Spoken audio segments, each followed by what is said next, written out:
Director साहब, वर्तमान director महोदय, सरपंच साहब, पूर्व वार्ड पंच महोदय, वर्तमान वार्ड पंच महोदय और गांव से पधारे हुए गणमान्य नागरिक, वरिष्ठ नागरिक, युवा, छात्र, जवान और यहाँ पर विराजमान मातृशक्ति माता और बहनें, प्यारे बच्चे और बच्चियाँ, मैं सभी को आज के इस 74वें गणतंत्र दिवस पर तहे दिल से नमन करता हूँ और सभी को बहुत सारी ढेर सारी बधाई के साथ, शुभकामनाओं के साथ बधाई देता हूँ।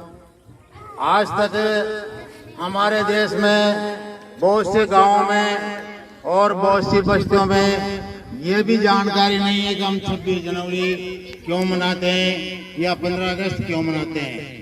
कुछ लोगों के दिमाग में तो ये रहता है, हर साल आता जाता रहता है, पर इसका बहुत बड़ा महत्व है। गणतंत्र दिवस है और स्वतंत्रता दिवस का बहुत बड़ा महत्व है। हम इस तिरंगे झंडे के नीचे खड़े होकर के सभी देशवासी उन नौजवानों को याद करते हैं, स्मरण करते हैं जिन्होंने हमारे देश के लिए अपने प्राणों की आहुति दी है, अपना जीवन का बलिदान दिया है।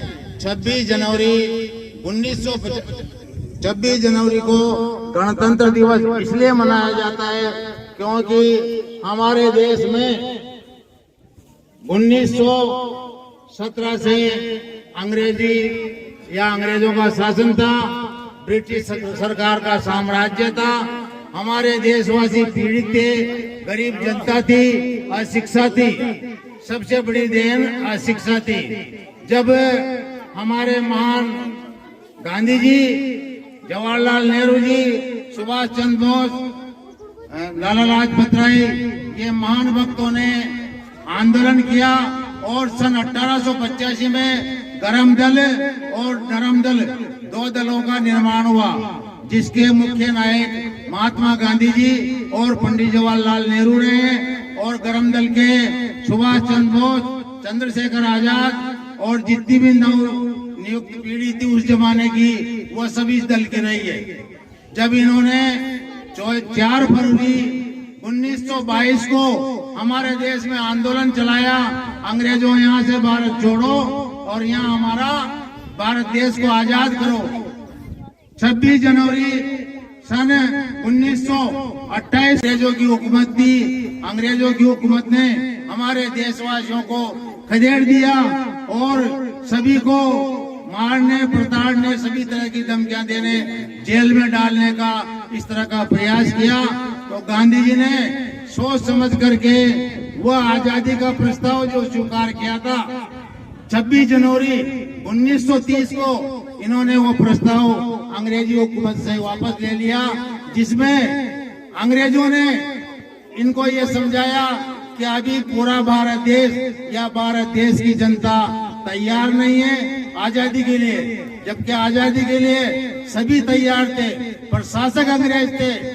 उनकी सारी सेना अंग्रेजों की थी, अपने देश में अंग्रेजों का शासन था। उन्होंने इस आंदोलन को ठुकरा दिया। इस आंदोलन को ठुकराते समय गांधी जी ने समझौता किया और गांधी जी को जेल में डाल दिया गया। महात्मा गांधी जी की ये तस्वीर है। इनको अंग्रेजों ने 26 जनवरी 1929 को जेल में डाल दिया गया। इससे आक्रोशित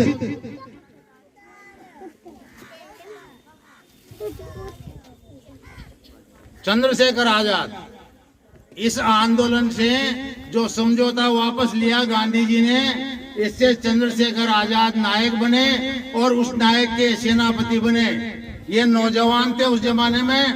इनको अंग्रेजी हुकूमत के द्वारा क्रांतिकारी इन्होंने सबसे पहले चलाई और क्रांतिकारी का एक दल बनाया, जिसमें अंग्रेजों के जो सैनिक, उनके नायक, उनके शासक थे, उनको एक खदेड़ना चालू कर दिया। हम भारत देश से अंग्रेजी सत्ता को उखाड़ के फेंक देंगे, ये नारा इन्होंने दिया। इन पे केस कायम किया चंद्रशेखर आजाद जी को। इनको जेल में भेजा गया और मजिस्ट्रेट के सामने पेश किया गया। इनका ये जवाब था, जब मजिस्ट्रेट ने, जज ने इनसे पूछा गया तो इन्होंने कहा तुम्हारा नाम क्या है? मेरा नाम आजाद है। उसी दिन से इनका नाम चंद्रशेखर आजाद पड़ा है। इनसे अगला प्रश्न किया जज ने, तुम्हारे पिता का नाम क्या है? मेरे पिता का नाम स्वतंत्रता है। तीसरा प्रश्न किया जज ने, तुम्हारी माता का नाम क्या है? मेरी माता का नाम जेल है, निवास स्थान, और मेरी माता जेल है। मुझे जेल चाहिए। उन्होंने उनकी हुकूमतें स्वीकार नहीं की, पर इनको उस टाइम पे 15 कोड़े जो चाबुक रहते थे ना, इनको सजा दी गई 15 कोड़े की, और 15 कोड़े दे करके इनको यथावत छोड़ दिया गया। इन्होंने क्रांतिकारी आंदोलन किया। उस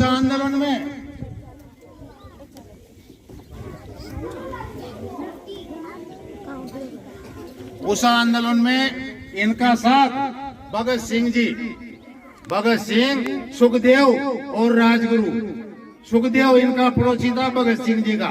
साथी हो तो ऐसा हो, एक तो साथी काज जैसा हो और एक साथी अपनी परछाई जैसा हो, क्योंकि काज कभी झूठ नहीं बोलता है। काज हर स्थिति ओरिजिनल बताता है, और अपनी जो परछाई रहती है वो भी कभी साथ नहीं छोड़ती है। पूरा परिवार, पूरा गांव, पूरा समाज साथ छोड़ देता है। तो इनकी ऐसी दोस्ती थी भगत सिंह जी की, सुखदेव और राजगुरु की। इसी लड़ाई में इनको जेल भेज दिया गया, तीनों को। ये तो फरार हो गए, सुभाष चंद्रशेखर जी। तो उस लड़ाई में इनका एक वाक्य था, मैं जब तक जिंदा रहूंगा, जब तक देश को देखता रहूंगा, बाकी अंग्रेजी हुकूमत के हवाले नहीं होऊंगा, और जिस दिन मरूंगा उसमें मेरी इच्छा से मरूंगा, बाकी तुम्हारी गुलामी सहन नहीं करूंगा। वो चंद्रशेखर जी आजाद के नारा था। उसमें इनको जेल में डाल दिया गया। अब उस माता को धन्य, अभी भी बहुत सी माताएं, जो माता इनको जेल में मिलने के लिए गई थी भगत सिंह जी को। तो भगत सिंह जी का एक वाक्य था, माता जिस दिन मुझे फांसी सूली लगे उस दिन तू सामने मत आना, क्योंकि माँ की ममता रहती है, माँ रोती है, चिल्लाती है। पर इन्होंने हंसते हंसते अपनी माँ को विदा किया जेल से, और माता से कह दिया, मेरा नाम या मेरा नमन परमात्मा से घर पे ही कर लेना, जिस दिन मुझे फांसी लगे। फांसी तो लगनी है, क्योंकि अंग्रेजों का शासन था, निश्चित था, फांसी इनको लगनी थी। तो 23 मार्च 1931 को इनका 12 घंटे पहले अंग्रेजी हुकूमत ने इनको फांसी की सजा सुनाई।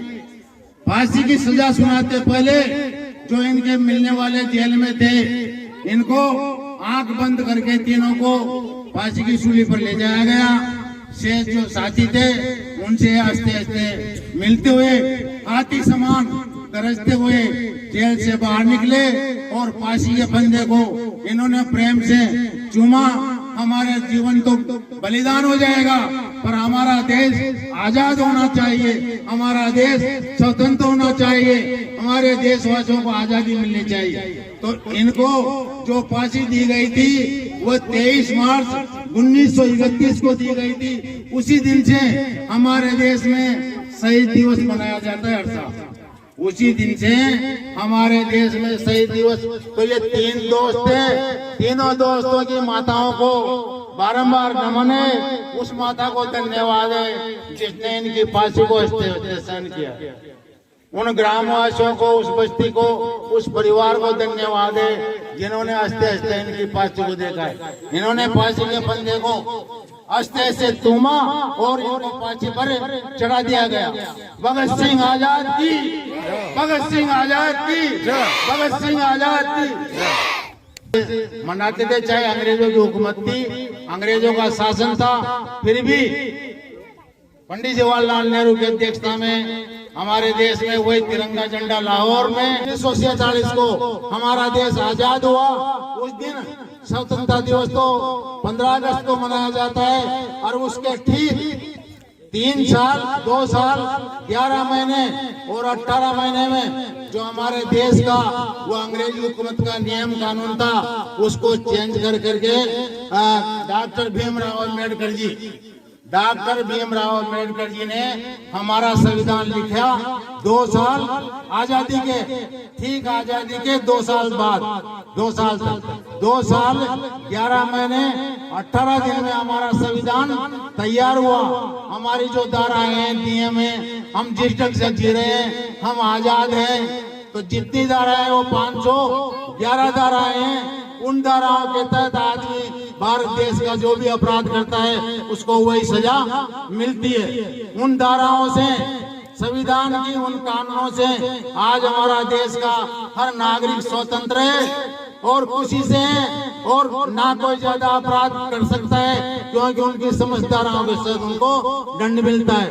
2 साल 11 महीने 18 दिन में इन्होंने संविधान लिख करके 26 जनवरी 1949 को हमारे भारत देश की जो आजाद सरकार थी, जिसके प्रधानमंत्री पंडित जवाहरलाल नेहरू थे, 1891 में हुआ था और 1894 में इनके पिता गरीब थे, लेकिन अंग्रेजी हुकूमत में वो एक सिपाही सूबेदार के पद पे थे, क्योंकि वो समय ऐसा था 46 को। और आज का दिन बार 26 तारीख चुनी गई, इसलिए यह आज का दिन गणतंत्र दिवस में 26 जनवरी 1950 को यह आज का दिन हमें लोकतांत्रिक दिवस, जिसमें जनता के लिए अपना राजा चुन सके, उसका भी स्थायी काम नहीं है। पहले राजा महाराजा 100 साल तक राज करते थे, वो मर जाने के बाद उसका बेटा उत्तराधिकारी रहता था। पर हमारे भारतीय संविधान के अनुसार हर आदमी 5 साल शासन कर सकता है। जैसे मान लो अपने पास यहाँ मौजूद है श्रीमती ज्योति मीणा जी या सरपंच साहब, कितने साल तक कर सकते हैं शासन? 5 साल। ये संविधान की देन है, अम्बेडकर जी की देन है। जो ये अम्बेडकर जी एक गरीब परिवार के बालक, ब्राह्मण कुल थे, वो गुरुजी अम्बेडकर लगाते थे, इसलिए डॉक्टर भीमराव अम्बेडकर इनके नाम के पीछे लगा। पिता का नाम राम जी था इनके, तो डॉक्टर भीमराव अम्बेडकर इनका पूरा नाम यहाँ से जुड़ा। इन्होंने संविधान लिखा। ऐसे व्यक्ति थे जिन्होंने पूरा संविधान लिखा, जो आज तक भी चल रहा है। केवल सुधार होता है उसमें, छोटी मोटी धाराओं में कहीं सुधार होता है, बाकी संविधान को काटा नहीं गया है। जो इन्होंने लिखा 448 पेज में और 12 अनुसूची 18, उस चुनाव में ये आ रहे और वो चुनाव आने किसी को और का इस्तीफा दिलाया और इनको उसमें सरकार में लिया। संविधान लागू हुआ जब से 26 जनवरी चुनी गई गणतंत्र दिवस के लिए। गणतंत्र दिवस के लिए 26 जनवरी चुनी गई और देश आजाद 15 अगस्त 1947 को हुआ था। इसी 26 जनवरी गणतंत्र के जितने भी शब्द थे वो आपके सामने मैंने पेश कर दिए हैं। और अगला मेरा निवेदन है कि अगले हमारे गांव में अब तक जगह ही जगह कर रहे हैं हम, तो इसकी देन केवल आप ग्रामवासियों की रहेगी। हम तो आपके साथ हैं, हम आपके साथ हैं, करना सब कुछ आपको है। समस्या है नहीं है, परमात्मा, अपने देश का परमात्मा बहुत तगड़ा है।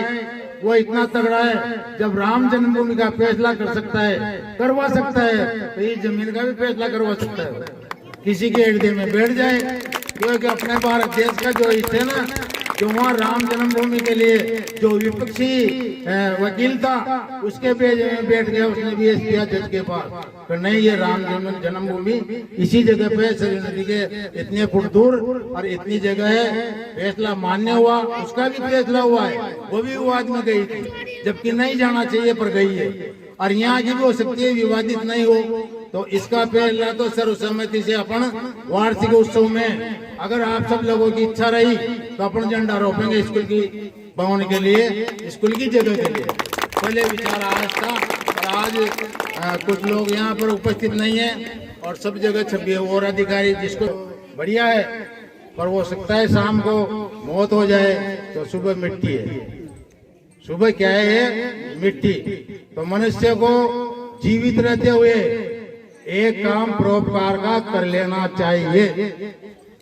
अगर ये मान लो आप किसी भी मानव ने मनुष्य को किसी भी परिस्थिति में परिस्थिति चेंज नहीं करनी पड़ती। एक तो शिक्षा के लिए, एक परमात्मा के लिए, एक परोपकार के लिए। वो जैसी कंडीशन में है, गरीब अमीर, फटे कपड़ों में, अच्छे कपड़ों में, उसी स्थिति में वो परमात्मा को प्राप्त कर सकता है, उसी स्थिति में वो शिक्षा प्राप्त कर सकता है, उसी स्थिति में वो परोपकार का कार्य कर सकता है। क्योंकि स्थिति चेंज करने की जरूरत नहीं है तीनों अवस्थाओं में, शिक्षा के लिए, परोपकार के लिए और परमात्मा के लिए।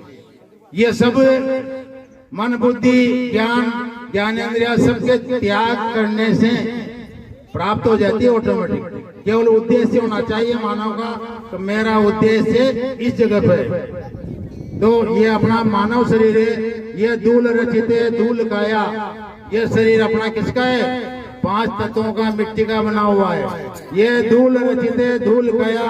फिर इसे धूल में जाना है, खो जाना धूल में, फिर उसका बस केवल धूल उड़ाना है।